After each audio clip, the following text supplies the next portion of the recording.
Hello my dear friends and welcome to my channel. Don't forget to make yourself a cup of hot drink that you like if you want, because today we have very interesting stories, and one of them is a story about a man who forbade OP to communicate with her father and then did terrible things. Please subscribe if you haven't and I hope you'll enjoy it. This wasn't me, but my friend and roommate. This just happened the other day and she's still pissed about it, said I could share. Context. She's a pre-law student aiming to get a degree in business law. Her parents are pretty successful people, live in a nice house in a nice neighborhood etc. Her dad is a straight-up helicopter dad, aka abusive and controlling. He controls her bank account and calls her to yell at her whenever she buys pretty much anything. Why did you spend $8 at Starbucks? Why did you get Subway twice this week? Why did you spend $50 at a Target? Additionally, since he pays her rent, she pays her own utilities, which will be important later. He believes he can set all the rules for both of us. I told him straight up he doesn't get to dictate my life in any way, and he can just freak right off with that. My friend said that I apparently impressed him because he's not used to people standing up to him, but he still doesn't like me. One rule is, no men are allowed in the apartment ever. He seems to think that if there are men in the apartment his daughter can't help but make love with them. Good thing my cats are girls I guess. No standards, nothing. Although, he has lightened up a bit after freaking out that my friend has a boyfriend and that he has stayed over before. He also demanded she come home every weekend, a 2-hour drive without traffic, because he doesn't want her to party. Luckily, she and her level-headed mother have gotten him to lower it to once a month. As a result, she keeps a lot of stuff from him, which makes him more angry and less trusting of her, so he tightens the leash, and it just goes around and around.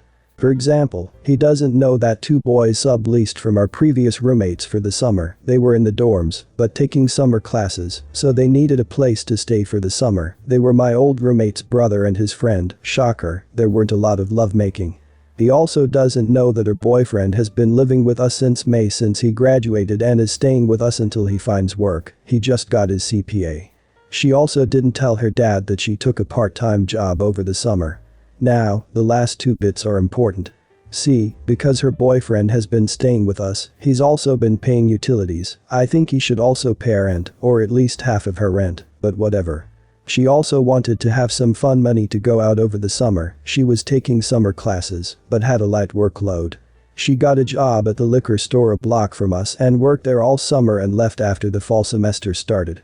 So, because her father can see her bank account and he'd apparently lose his crap if he found out his daughter dared to work and try to be a responsible adult, she never told him and never deposited her checks. She cashed them out.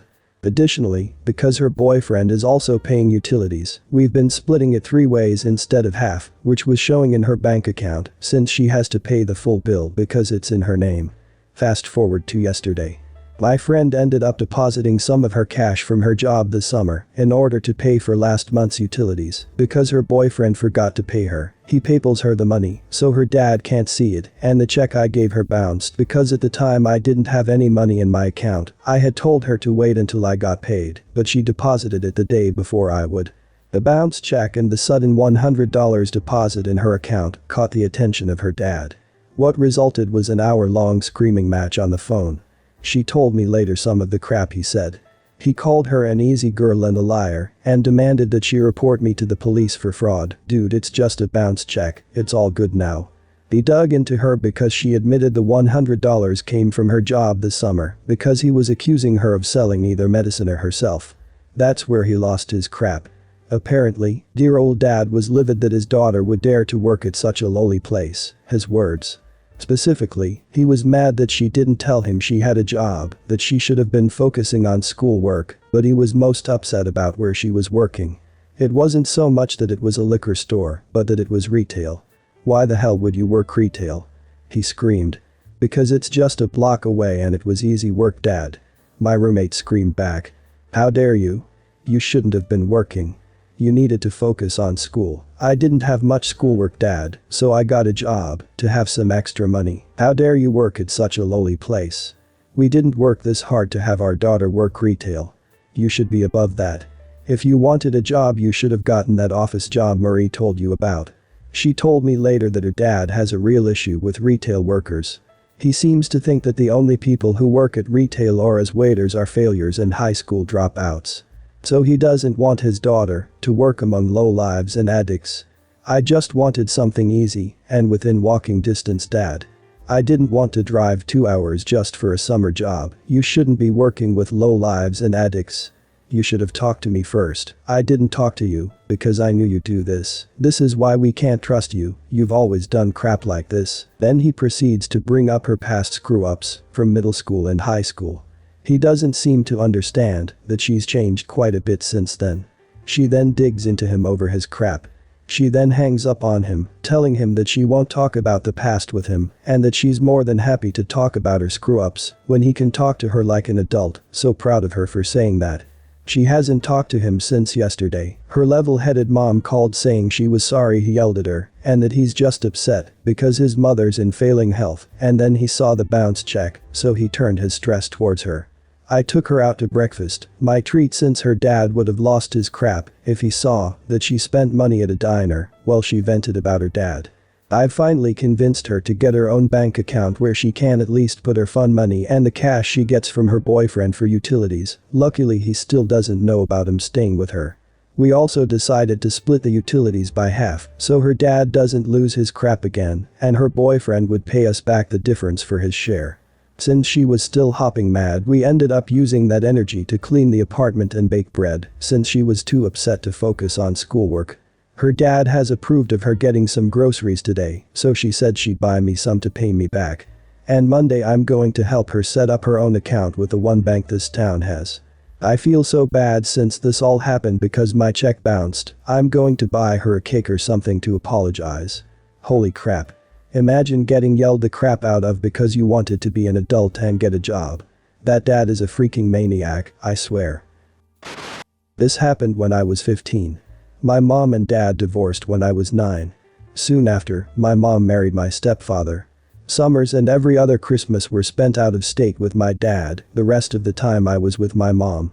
They did not have the nicest of splits and divorce, but both insisted and kept to it that they would not interfere with my younger brother and I, relationship with the other parent. My stepfather did not agree to this, however, and did everything he could to sabotage our relationship with our father. My dad would call, and if my stepfather answered the phone, he would hang up on Dad. He called my dad to demand more child support or he would legally adopt us, and my dad would never see us again. I had no real friends growing up because I did not want to bring people home. One day, while visiting my dad, we ordered some custom leather jackets to arrive about a month later. It came, and I found the box on the dining room table with return to sender written on it, as if he had meant to send it back later.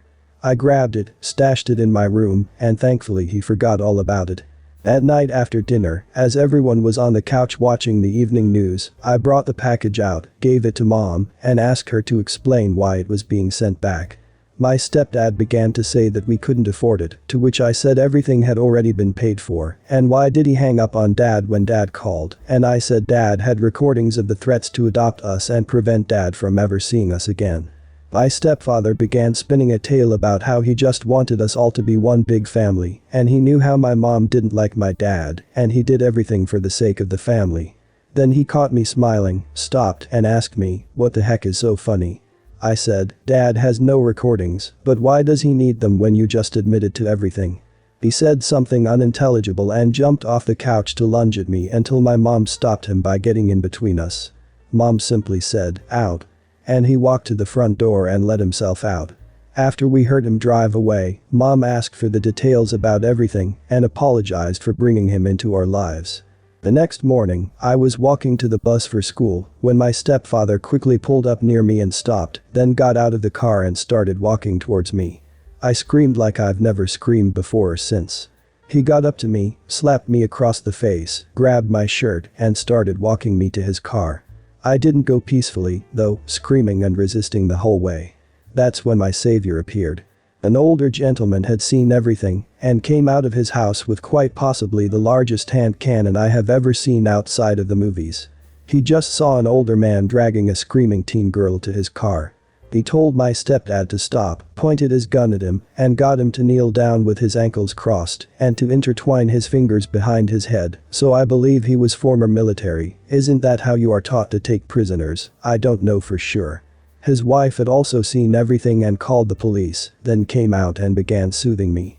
When the police arrived, 2 cars, 4 officers in total, my savior put his gun down and raised his hands to show the police he meant no harm to them, that he was not a threat. His wife said that she was the one who called and said that she and her husband had seen a man pull up, grab a young girl, and began dragging her to his car when they decided to interfere for my safety. I then confirmed the story, but did not mention he was my stepfather. The police asked for IDs and noted that my student ID, all I had at the time, had a different last name and had no sign of the name my stepfather was calling me. At the time, I went by my middle name, but my student ID had my actual first name and I had kept my original last name, so it was different than his, despite his attempt to claim he was my father and was just disciplining me for something. He was handcuffed and taken away in one of the cars, while the other car drove me to school. I had missed a bus by this time, where the officer went in and told the attendance office lady that I had been the victim of an attempted kidnapping, and that's why I was late. He later showed up after school to give me a ride home and stayed in the house with me until my mom got off work and came home. My brother, who was unaware of my day's adventures, came home and me, my brother, and the officer played video games until my mom got home. My mom and stepfather later divorced. When I was at school a couple of days later, my stepfather came by the house with a police escort and my mom's supervision and got his personal stuff. My mom was later able to get a restraining order against him for herself, me, and my brother. Haven't heard from my former stepfather since. My brother still lives with his family in our hometown and saw that my savior had just passed away and decided to tell me, and he told me to put my story. The method you described the old man using to subdue your stepfather is typical police restraining tactics. The guy was probably a retired cop. Lucky for you he was nearby. And I hope you're safe now. As mentioned some time before, I work for a pretty crappy school district. Not crappy as in underprivileged, underfunded yes, but that's a rant for another time, I want to make that clear. Just mismanaged horribly for a long time, which lead to a lot of financial woes. One of the repercussions of this is that the district no longer offers buses for students unless they're special needs. This went for the elementary schools as well. Some kids get picked up and dropped off, and many walk, both with and without family members. Those that had no one to pick them up had the option to stay in our aftercare program. So I got the rundown on EK when I show up after school on her first day for aftercare. She was in kindergarten, and when her mother dropped her off, she threw a huge tantrum. Screaming and crying because she didn't want to leave her mother. The mother only made it worse by bursting into tears and coddling her as well. I later learned that this behavior continued all week long until the principal told the M that she couldn't continue following her daughter into the building if she couldn't control herself because she was distracting and disturbing the other children. This caused a mighty fit from her, but alas, I'm not privy to the details of that one. EK was not pleasant in aftercare. It's been years now, but I believe she had been homeschooled until her family had to move and EM had to go back to work. I don't think she'd ever been socialized properly up until this point. First day or so was a lot of tears, which is understandable. Everything is very different for her now, but once she calmed down, she would throw fits whenever she didn't get her way. We actually had to try and teach the concept of sharing to this girl, and she did not like it one bit. Sadly, this wasn't even our main issue.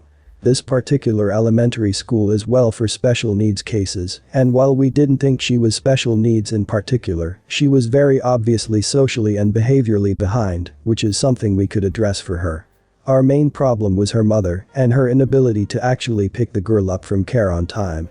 She wasn't even a little bit late. She was often an hour or more beyond our closing time. No word, no answering her phone, nothing. Daily. She was getting charged $1 for every minute late, which added up quickly. Often it would be me and a CW who stayed behind with her. A once-in-a-while issue is one thing, but a daily one isn't something we could handle. EM was incensed over these extra charges and demanded that someone be made available at the normal rate for her. Not something we could do. Even if we could, she'd have to wait for a Board of Ed meeting for it to be approved, which only happened once a month. She'd be responsible for everything up until then anyway. We honestly tried everything to help this woman, offering different options that would help both her and EK. Everything from suggesting she have someone else pick up EK to offering to put her in contact with a reputable babysitter every one of us could vouch for. She was having none of it because the district must provide. She would literally repeat this over and over again as a response to everything we tried to tell her. The equivalent of sticking her fingers in her ears, going la la la. The only other thing she'd say when we tried to address EK's behavior is, you should give her whatever she wants because of how poorly you're treating her mom. Needless to say, this just made things worse in trying to handle EK. Because of EM's repeated disregard for the rules and essentially inciting EK's poor behavior, we were given the go-ahead by the director to tell her that EK is no longer welcome at aftercare. We told her to her face, handed her a letter, and sent an email. So what did she do? Absolutely nothing. She made no alternate plans for EK, so no one came for her after school, and she was not allowed in the aftercare area with the other kids anymore. She had to stay in the main office with the secretary, which resulted in the police having to be called due to EM refusing to answer calls like she did with us. I have no idea if they had any other family numbers to call, but the result was the same in the end. Because the police were called, EM was forced to leave work early and come get EK. She pulled all the standard EM lines about how she was going to sue everyone and how dare they do this to her, and her favorite, the district must provide. All EK did was sit and cry through this whole ordeal, which I can't blame her for. We still brought her a snack and some juice because it was obvious her issue was her mother and we felt bad for her more than anything. I heard through the grapevine that she actually showed up to a Board of Education meeting demanding that the district provide her daughter her own personal bus from school to the town's rec center, where they have a much better after-school program.